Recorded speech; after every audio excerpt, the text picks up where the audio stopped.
Welcome to Just Minding My Business Media. We hope you are having an amazing day. I'm your host, Ida Crawford. Just a quick reminder, don't forget to subscribe to keep getting information that you can use. Well, women, my guests, we were just talking about the evolution of women and how we are going to be taking over the world eventually because women are rising to such heights in business and tapping into industries that have been quote unquote male dominated, and we rocking it. So I'm gonna let Cash introduce herself. So go right ahead, Cash. Yeah, thank you for having me today. My name is KASH ROCHELEAU, and I am currently sitting as the CFO of Icon Foods with a transition plan shortly. Likely when this airs, I will be sitting as the CEO of Icon Foods. We manufacture natural sweeteners and help CPG companies clean up their labels in the sugar industry. Wow, I love it. I Yeah. love it. Oh my God. So let's talk about the natural sugars. Mhm. Let's talk about that because, I'm borderline diabetic. So Okay. it's like, all they have is that artificial stuff.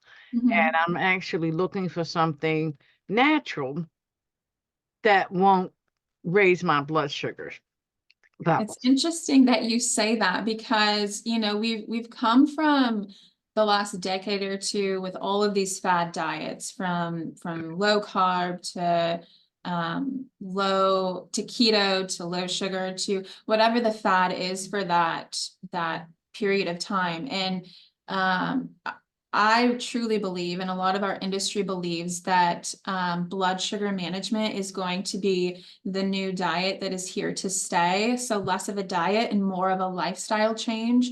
There's a lot of research out there that is showing that managing your blood sugar has positive effects in many areas of your health and your body and weight management. And so um, there's a lot of legislation and a lot of exciting things happening with the Truth Act and companies being mandated to provide labels that are easy to read and also understand for Mm. consumers. And there's also a lot of reform happening in the school lunch program to monitor sugar and sodium levels. And so we truly believe that we're in the right place at the right time. And when we add products or ingredients to our portfolio, having it be something that does not affect blood sugar plays a big role in the decision-making process. Absolutely. And it's so funny you just talked about in the school lunches, because it was just on the news in my town Mhm. about they're getting rid of the high sodium, all of that kind of thing. But when I was in school, they cooked. You Yeah, it's so interesting. I'm very, very passionate about this. So April 24th is when the big announcement came out from the USDA on the school lunch reform, and it's happening in phases over the next few years. Sodium is the first kind of spotlight that they're going to work on, and then the second phase is lowering sugar and limiting some of those higher sugar food items. And then that third part will be setting limits, actual limits on the weekly allowances of sugar on the products. But I do have three little ones, two of them which are in schools, and we choose to pack their lunches for that same reason. I hmm think that I was kind of on the borderline in the school where kind of my earlier years, we did have, moms coming in to help cook the meals, and we were able to volunteer certain times of the year on a rotation in helping serve in the cafeteria. And I was just at an event for one of my kids a couple weeks ago, and it is all prepackaged. When you go in for breakfast, it's cereal in a plastic cup with milk in a carton, and very few options for fresh fruits or vegetables. And there really are no cooks. It's really a server handing you that prepackaged item. Absolutely, absolutely. Because that's what I did with my kid. It was packed to lunch, Mhm. whatever we had for dinner, that might be Yep. lunch for the next day, and I'm very conscientious about what we put in our bodies. I'm Mhm. in the market reading labels. If I can't pronounce it, it ain't good. Yeah. Yeah.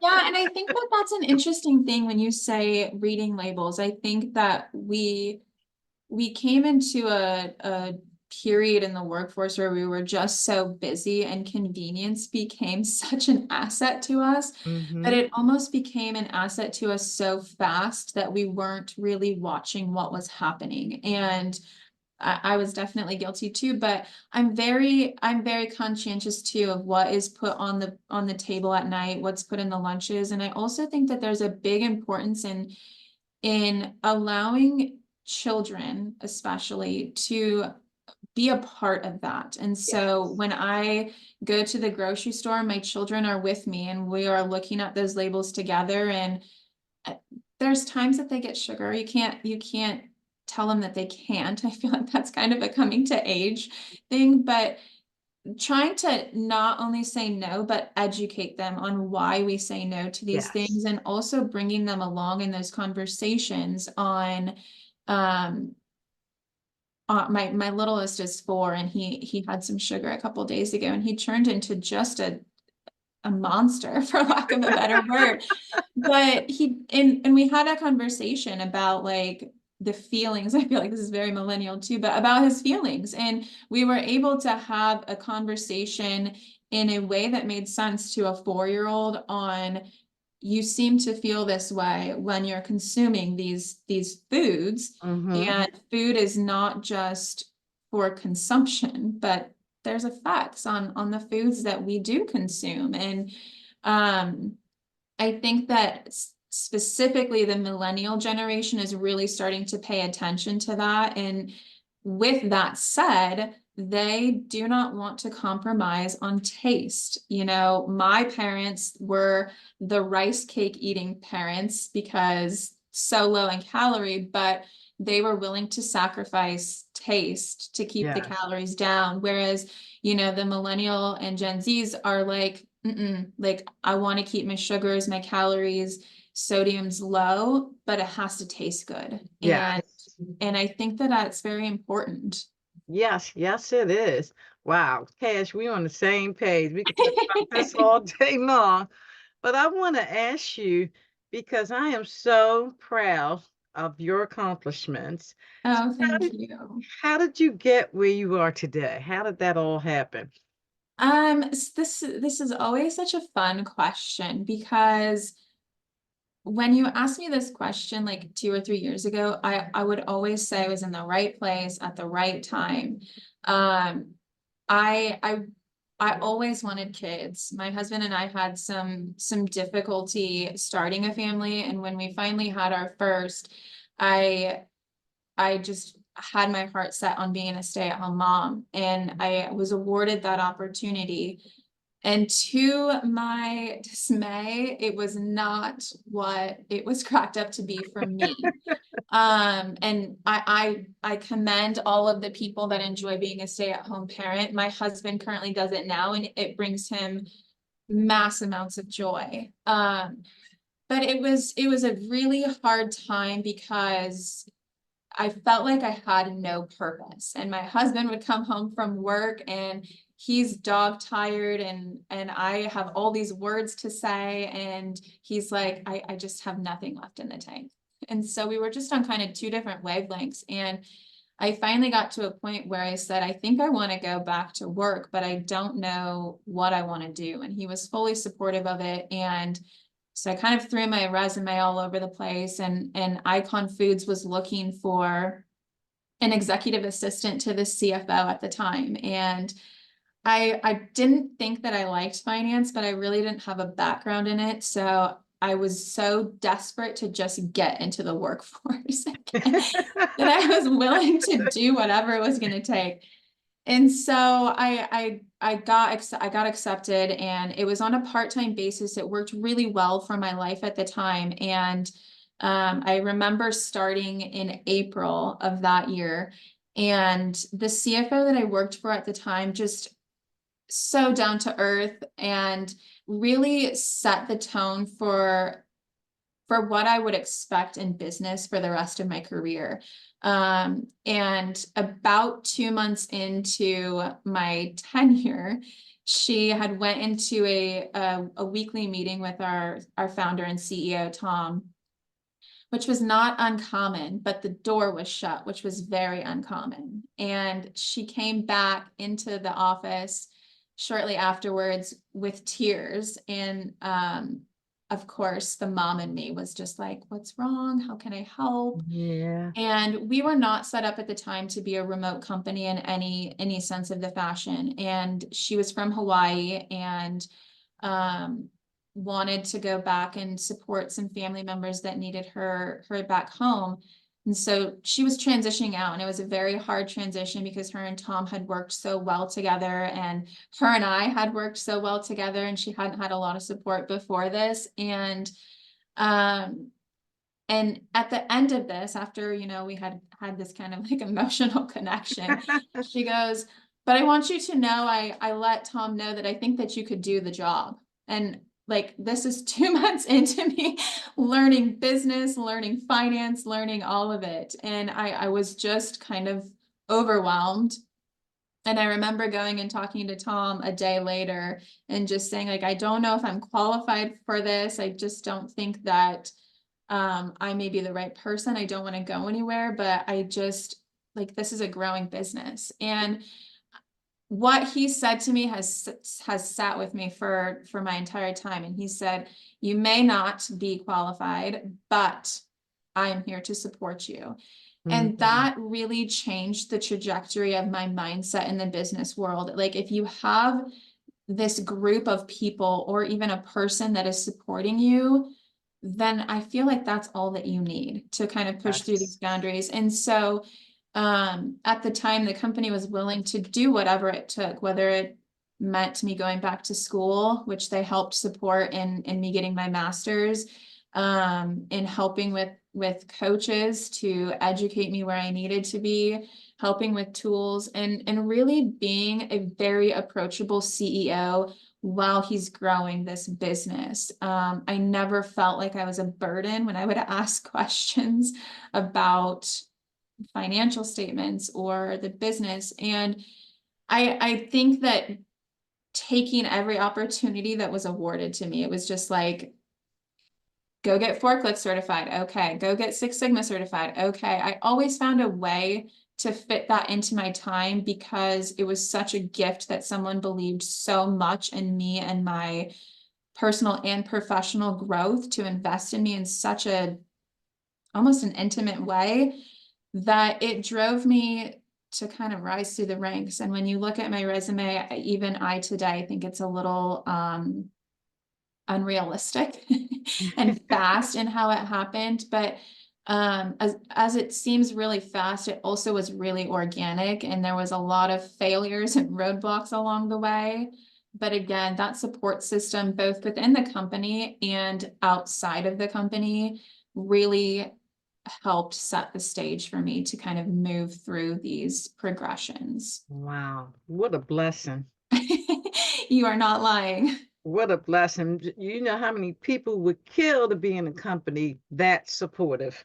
Yeah, I thank him every day, and I encourage any of your listeners to do that as well. Mhm. Thank the little people, whether they're big or little, for any opportunity. And I would say that my biggest piece of advice to anyone listening to this, and the biggest piece of advice I give to people is, if someone is giving you any sort of opportunity, big or small, it's a gift, Yes, and it take is. it. Like, find a way to fit it into your life or time or schedule and capitalize on it, because it doesn't only pay off in the short term, it pays off in the long term. And Tom and Icon Foods has been very vocal in that all of my opportunities have not only been to better Icon Foods, but also as something to put on the resume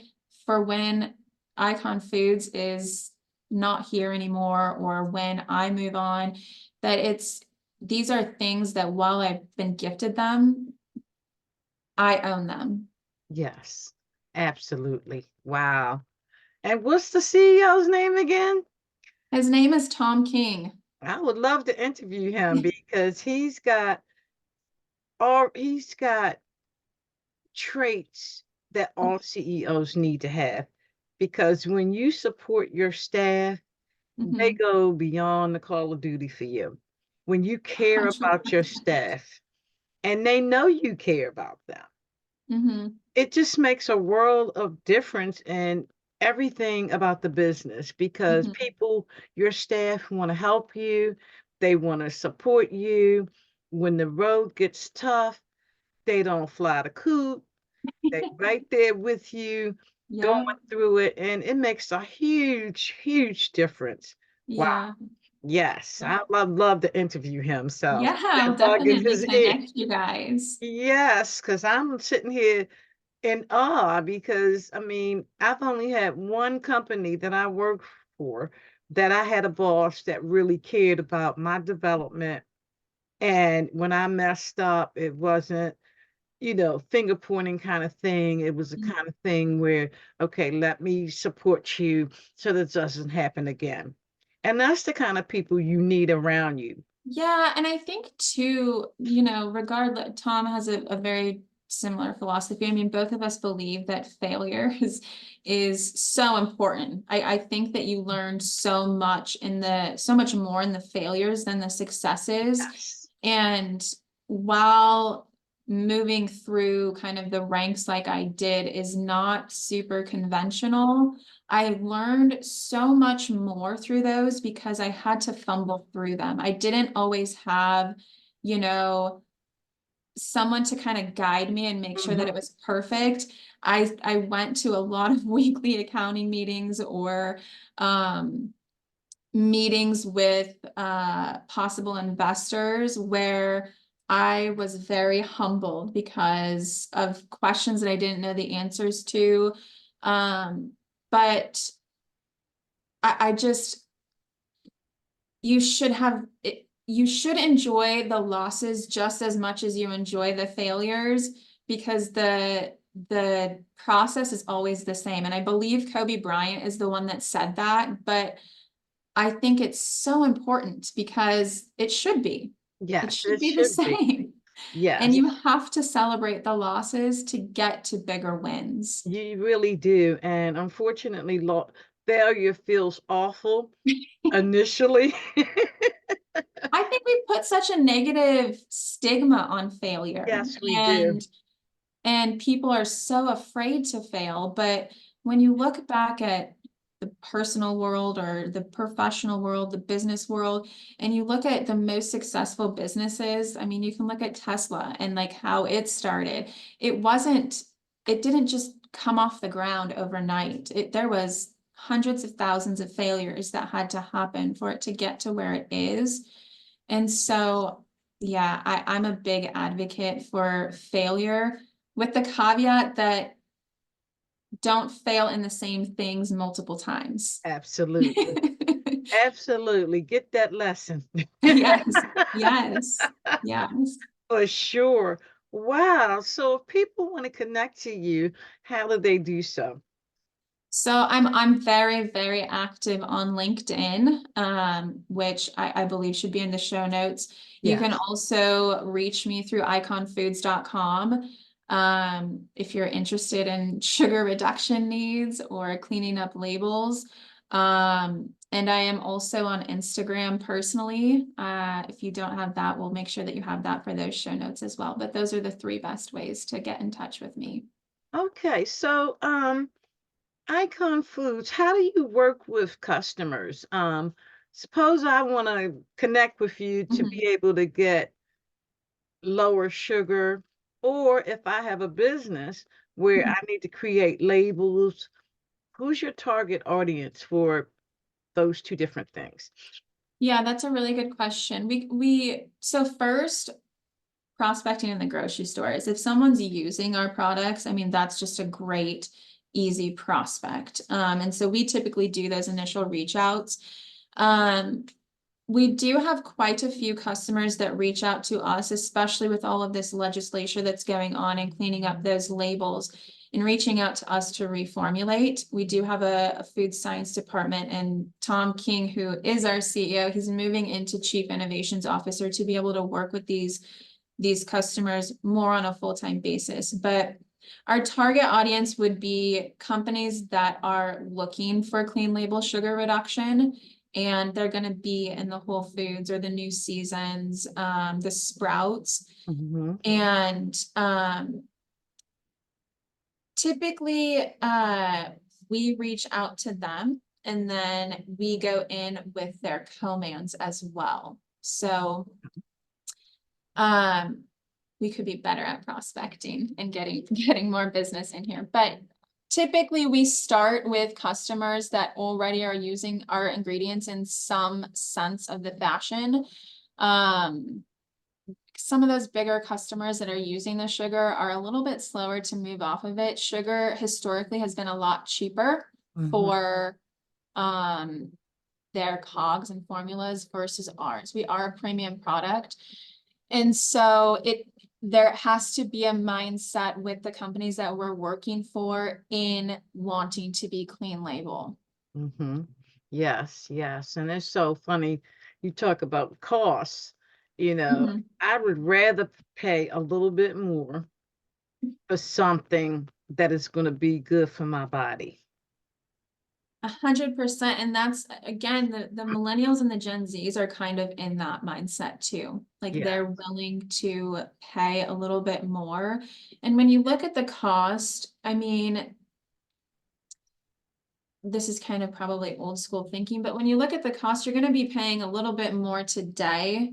Right. But what are you saving, if not saving on like the health side in the long term? Yes. I mean, to your point about being diabetic or pre-diabetic, you now have the idea of like, I have to pay for medication. I have to pay for the time to administer this medication. I've got to pay for the doctor's appointments to make Mm-hmm. sure that I can continue to receive this medication.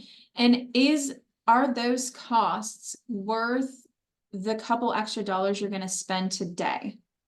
Yeah, absolutely. I'm with you 100%. And as soon as they said that, it was like, okay, change this, change that, do Yeah. this, do that, Yep. because I would prefer to spend the money on the food as opposed to on the medication Mm-hmm. and running back and forth to the doctors. Yep. So you are so on with that for sure. Wow, you've had so many achievements in your life. What should young women with drive do to gain traction and upward mobility? This is a great question. I mentioned it before, take every opportunity. If it's given to you, it's given to you for a reason. Take the opportunity and execute on it. I would also say, don't put a ceiling over yourself, because the only ceiling that is over you is the ceiling that you put there yourself. Mm-hmm. And I would also say, don't posture, right? Like make friends, play nice, because if you are such a savage and working your way to the top, it's going to be very lonely. Yeah, And ultimately, you want to be at the summit with people. yeah, And it's not going to be ideal if you're up there alone because you kind of stomped on people to get your way there. absolutely. I agree with you wholeheartedly. And what's that old saying? The same people you meet on the way up is the same ones you meet on the way down. Yeah, I do tell my ladies specifically here, we do have a women's initiative within the company, and I constantly tell them, um, straighten someone else's crown without telling the world that it was crooked. I love that. I'ma steal that cash. Please do, because I think that there's, you know, what one of my littles is a girl, and I think that it's so important. It's so exciting for me to be able to move through these stages and sit as the CFO for Icon Foods and move into the CEO title. But for me, the bigger purpose in all of this is really showing women, I'm sorry to the men out there, but really showing women that you can do it. Like you can be what you want to be. You can be a CEO and you can be a mom. Both can be true. Um, and and I feel a sense of responsibility to continue to pave the road that was paved for me for the future. Yes, pay it forward. Yeah, exactly. Yes, indeed. Exactly. Wow, Cash, you are just a beautiful soul. I could talk Thank to you you. all day. Likewise, Yes, likewise. indeed. So again, how do people connect with you and look and learn more about Icon Foods? Honestly, the best way is LinkedIn. Please reach out. I'm on there all the time. You can also email me or reach out to Icon Foods. And then also you can reach out to me via Instagram. Yes. All righty. Well, we're definitely going to have to do this again. Yes, please. And it doesn't necessarily have to be about Icon Foods. It could just be about, moving forward, having the right mindset and heart to move, not only propel yourself, but to help others Yeah, I move would love forward. to chat again. Because I really, really enjoyed this, and you're just a sweet soul. Thank you so much. So thank you so much for taking time out of your day. This conversation was definitely uplifting and empowering, and I can't wait to head over to your website and just check out some of the good things that Icon Foods are doing. Yeah, awesome. Thank you so much, Ida. Thank you.